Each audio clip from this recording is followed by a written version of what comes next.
kwa sherifu barakwereka sherifu yarimo gutunganya we ibirahura arapima neza amadirishya uyu munsi ntabwo yari yakoze na madamu mwiza cyane sherifu yakuba umuntu ukomeye sherifu buri umuntu ukomeye umeze nka meya mu cyaro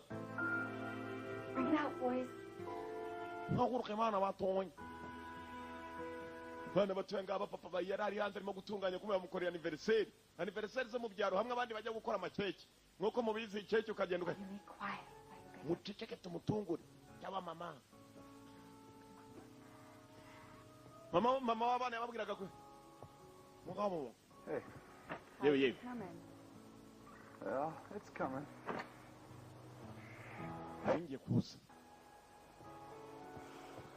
mugabo arangije yicara na madama aho ngaho kumbe igikeke cy'umutsima bagiteguye mu nzu nkuko mubizi rwose ibintu byo mu byaro ntabwo kwirushye niba ari keke bashaka ni uguteka kawunga bagashyiramo isukari nyinshi bagahekenya keke ya makeyi What for? I gotta hang that window before nightfall. Well, I can't lift the crock pot all by myself.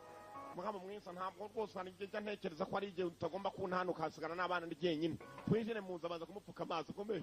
ibijye ariko madamu rwose urukundo rurahari umugabo ageze mu nzu ibyishimo ni bwose Happy birthday, my love. umunsi mwiza w'amavuko mugabo wanjye ariko bari yagasani abandi banyaburayi bategura rwose keke ubugaritse kuva ryari buva mu keke